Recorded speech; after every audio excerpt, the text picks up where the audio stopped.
Welcome to the Adventure High podcast, where we get you high on adventure.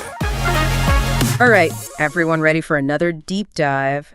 Today we're going way back in time to learn about Sherpa history and this crazy 1934 expedition to Nanga Parbat. Oh yeah, Nanga Parbat. We'll be looking at excerpts from a book called The Climb. It's by Maurice Isserman and Stuart Weaver. Okay. And this book, let me tell you, it's just packed with information, not just about the climb itself, but the lives of all these, climbers, Right. the politics going on in Germany just before World War II. Uh-huh. And, oh man, some tough ethical questions. Well, one of the most fascinating things is that this whole story unfolds in the early 1900s, Yeah, when the Himalayas were still like this unexplored, almost mythical place. right. Nanga Parbat especially, it had this fearsome reputation. I mean, so many climbers had already lost their lives trying to climb it. Oh, yeah. It was considered one of those dangerous, but also one of the most captivating peaks in the entire world. It's that draw of the unknown, right? Yeah. That challenge. Yeah. That makes people just want to climb these mountains. But in this case, there's another layer to the story. Politics. Right. Can't forget that this was a German expedition Right. led by Willy Merkel, Yeah. and it was in 1934. Uh-huh. Germany, they were right in the middle of the rise of the Nazi Party. Absolutely. The Nazi government saw this climb as a huge propaganda opportunity, a chance to show off German strength and like dominance, Yeah. like a triumph of the will kind of thing. So it wasn't just about getting to the top of a mountain. What? It was about, conquering people's perceptions too, Uh-huh. making a statement to the whole world. And that adds a whole different layer to the story. For sure. But let's focus on the Sherpas for a minute, Okay. specifically the Darjeeling Porter community. Right. They had this whole system, very detailed, based on experience and trust, and these things called chits. Chits. Oh, you mean like a letter of recommendation from previous expedition? Exactly. They were like a Sherpa climber's resume, Yeah. showing their skills, their reliability, and their character. Uh-huh. But they weren't just pieces of paper. Right. I mean, Yeah. they represented this whole network of relationships. Right.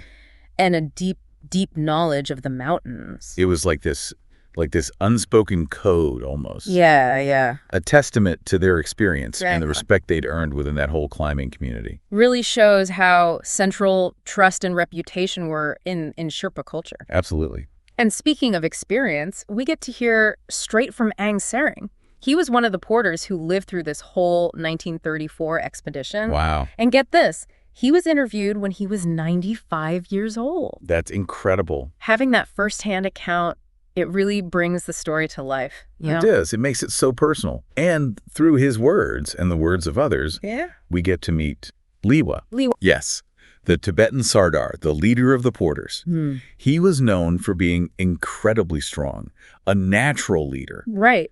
and also for his tough but fair way of handling his team. So we've got this backdrop of political maneuvering, these Yeah. incredible people, Uh-huh. and this whole system built on trust and experience. What was it actually like, for them to get to the mountain?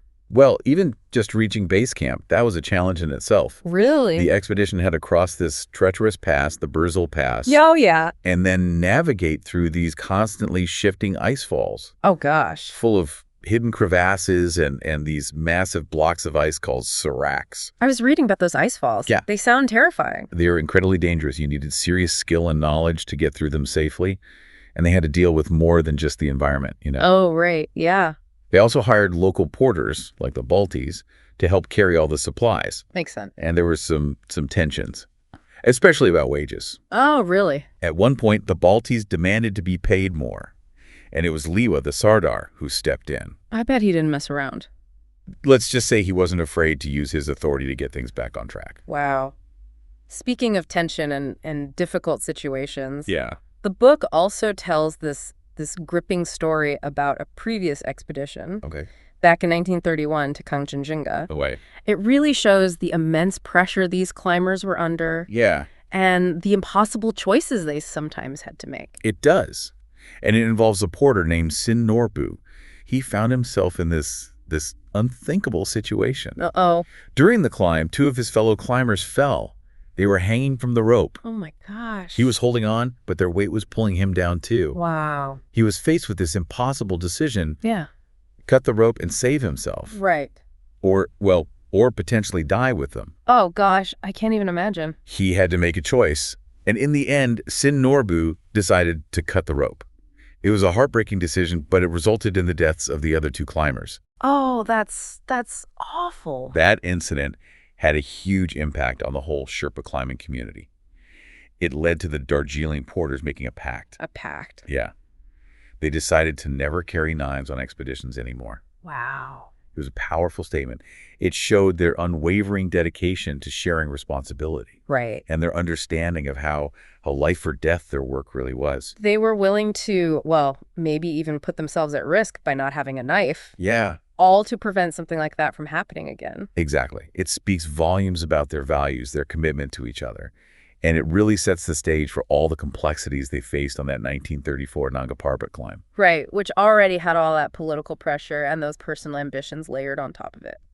Now, before we get to what happened on Nanga Parbat, there's one more story about Lewa that I thought was really interesting. Okay. It takes us back to the 1931 Kamet expedition. This was where he and another Sherpa, Nima Doche, they actually reached the summit with British climbers. That's amazing. It was a huge achievement. Yeah. But the descent turned into a total nightmare. What happened? On the way down, Leah got really bad frostbite. He was in excruciating pain. Oh, no. And you know what? The other porters, they refused to carry him down. Oh, wow.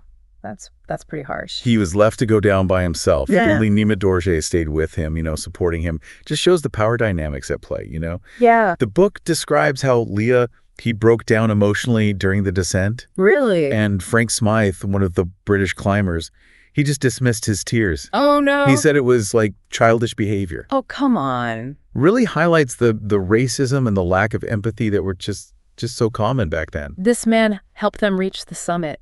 Right. And he's in agony, and they can't even show him basic human compassion. It's just heartbreaking. It really shows how unequal those expedition relationships were. Yeah, it wasn't a partnership at all. Right. It was all about who had the power. So we've got this mix of political ambition, stories of incredible courage, and those deeply embedded power struggles between the Sherpas and the expedition leaders. And now we're finally getting to Nanga Parbat itself. Yeah. The expedition's moving up the mountain, relying heavily on the Sherpas to set up the camps, carry supplies, and get everyone through that dangerous terrain. But a storm's coming. A hurricane-force storm that will trap 16 men high up on the mountain. And that storm, it changes everything. That storm, that hurricane-force storm you mentioned, Yeah. that hit Nanga Parbat, it sounds like a real turning point in the whole expedition. It was. I mean, I can't imagine being stuck in a storm like that. It was a true test of human resilience. On a mountain like that. Remember these climbers? They were totally reliant on this network of camps Right. stocked Yep. with supplies. Yeah. And the Sherpas, they were crucial Yeah. for setting up and keeping those camps going. It was a huge responsibility. They were the backbone of the whole thing. Yeah. Carrying heavy loads, making sure everyone had what they needed to survive. Especially in those conditions. Exactly. So they weren't just dealing with the physical challenges of climbing. Right. They were responsible for, the logistics for keeping the whole expedition running. And this was way before satellite phones or anything. Oh, yeah. Once they were high up on the mountain, Right. they were totally isolated. Yeah. Had to rely on themselves and each other. Wow. So when that storm hit, Yeah. it was like being completely cut off God. with no way to get help. The book mentioned 16 men Yeah. trapped high on the mountain. Right. What actually happened during that It storm? was brutal. Yeah. It came on suddenly. Oh. Hurricane force winds Oh. just swept across the mountain, Oh, man. buried the camps in snow, Oh, no. made it almost impossible to move. Right. Visibility was down to almost nothing, Gosh. and they couldn't communicate between groups. Oh, boo. So they were stranded, Wow. exposed to the elements. And time was running out. It's something out of a movie. It was a fight for survival. Yeah. The book talks about them huddled together, Yeah. trying to find any kind of shelter. Wow. They had to sleep out in the open night after night. Oh, God. No food, no water. It's unimaginable. Suffering from frostbite and exhaustion. And all this while, They're on one of the most dangerous mountains in the world. Yeah. What happened next? Did they try to get down? They had to. Right? If they stayed put, they would have died, so they Yeah. tried to descend. Oh, God. But the conditions were just horrific. Yeah. The storm raged for days. Right. The slopes were treacherous. Uh-huh. And they were just so weak. I can't even imagine. 9 of them died during that descent, Oh, wow. one by one. Oh, that's so sad. They just couldn't go on. Yeah. They died from the cold, exhaustion, or from injuries they got in falls. It must have been just utterly heartbreaking. You know, it's amazing how Yeah. even in a situation that awful, Yeah. people reacted so differently. Really? Some people showed incredible courage. Yeah. They risked their own lives to try to help others, Right. while others, they seem to focus on just staying alive, Yeah. even if it meant leaving others behind. Right. The book, it doesn't shy away from showing those different reactions, No. those complex human responses. It's a reminder that even Yeah. in the worst situations, human nature, it's complicated. It really is. But you said earlier that this expedition, it was a turning point for Sherpas. Yeah. Why? What makes the 1934 Nanga Parbat expedition so important? Well, up until then, the relationship between the Sherpas and the European climbers, Right. it was definitely unequal. Yeah. The climbers, they called themselves sahibs. Right. They saw themselves as the leaders, Yeah. the decision makers. Yeah. And the Sherpas, well, they were seen as the followers, Yeah. just there to carry out orders. But Nanga Parbat, it changed that. How so? It changed it in a big way. Did something happen during the storm? The way the Sherpas acted during that whole disaster, Yeah. their strength, Mm-hmm. their ability to make decisions under pressure, All right.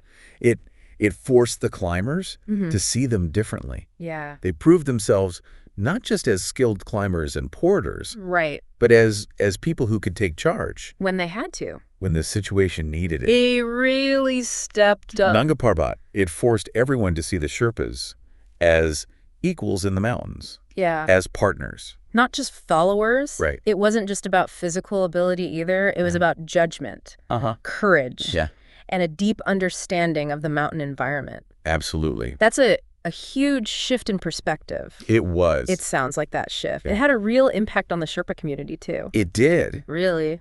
The book suggests that after that 1934 tragedy, Right. there was this feeling among the Sherpas that if something like that ever happened again, Uh-huh. it should be the Sherpa Sardar who takes control. Wow. They had earned that right. Yeah. They had shown their leadership Boy. in the worst possible circumstances. Even after such a devastating loss, Yeah. they came out of it Yeah. with like a stronger sense of agency, a determination to make their own choices in the mountains. It's incredible. Yeah. And it shows how the role of Sherpas in Himalayan mountaineering Right. was changing. Evolving. Yeah, it wasn't a sudden change. Right. But Nanga Parbat, it was a big step Yeah. towards a more equal partnership between Sherpas and Western climbers. You know, it's amazing to think that one expedition Yeah. with all its tragedy and, and triumph Right. could have such a lasting effect It did. on the relationship between Sherpas and Yeah. and the whole world of mountaineering. It shows that these stories about climbing mountains, Yeah. they're about so much more than just getting to the top. They're about, Yeah. about relationships between people, Yeah.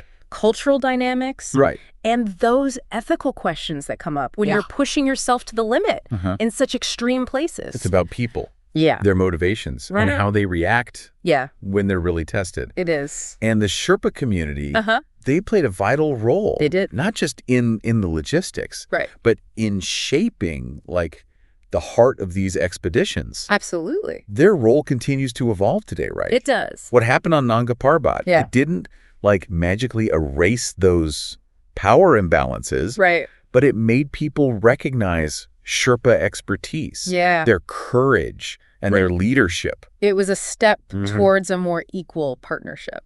I'm curious what happened to, the main people in our story Okay. after the 1934 expedition.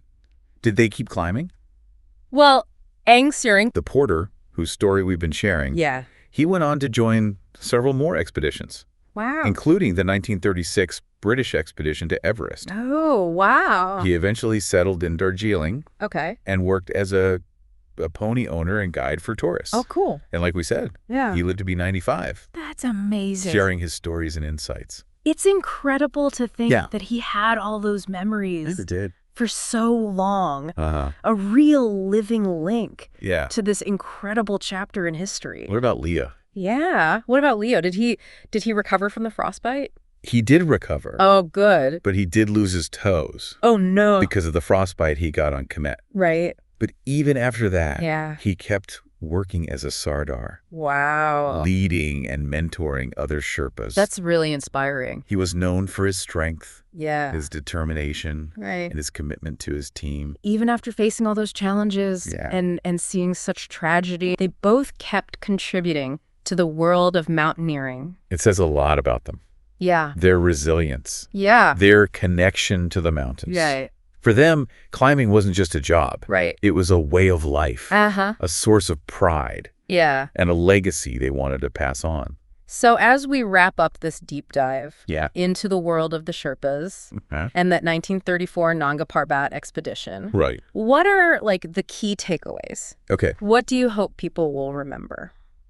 Well, I think there are a few important things. Okay. First, we have to remember the historical and cultural context. Right. It's not just about individuals conquering mountains. Yeah. It's about the complex relationships between climbers, Yeah. porters, Right. and the communities they come from. And it's about recognizing those power imbalances that Yeah. were so common back then. Right. And how the Sherpas challenged those imbalances. Through their actions Yeah. and their resilience. Absolutely. Second, I hope people will come away with a real appreciation for the Sherpas. Yeah. Their courage, their skill, their resilience. Right. They were and still are essential to Himalayan mountaineering. Yeah. And we should celebrate their contribution. They're a reminder that history is made, Yeah. not just by those who lead expeditions, Right. but by the people who make them possible.